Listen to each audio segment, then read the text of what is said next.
أنا أعتقد أن لكل خطأ هناك عقاب رادع، وبطبيعة الحال دائما اللجان في الاتحاد السعودي تطبق جميع الأنظمة على جميع الأندية بالتساوي.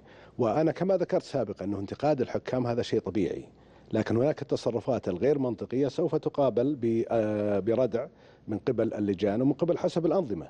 فاللي آمله إن شاء الله من جميع الإخوان رؤساء الأندية وأعضاء شرفها والجماهير واللاعبين أن يتقيدوا بهذه الأنظمة، لأن هناك أنظمة مرعية في الاتحاد السعودي لكرة القدم.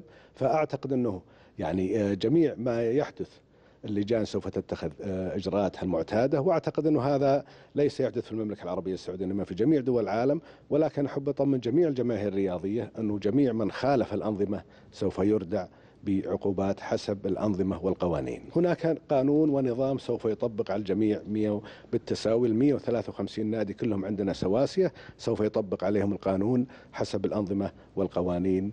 ليس هناك قيمة اجتماعية، هناك أي شخص، المواطنين في المملكة متساويين، هناك أي شخص يخرج عن النظام يعاقب حسب الأنظمة.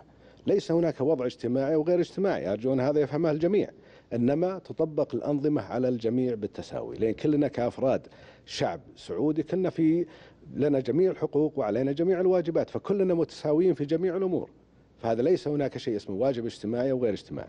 أعتقد أنه اللجان عندها الصلاحية الكاملة، يعني والحقيقة من حوالي أكثر من سنة أعطيناهم الصلاحية الكاملة. اللجان تصدر قراراتها دون الرجوع إلى الرئيس العام أو نائب الرئيس العام، وهذا حق من حقوقهم، وهم أدرى بما يتخذونه من إجراءات، وعندهم أنظمة وقوانين يطبقونها على الجميع. وأنا أعتقد أن هذه مرونة العمل يجب أنه تعطى كل لجنة صلاحيتها الكاملة، لأن أولا نثق فيهم وهم في نفس الوقت يطبقون الأنظمة على الجميع.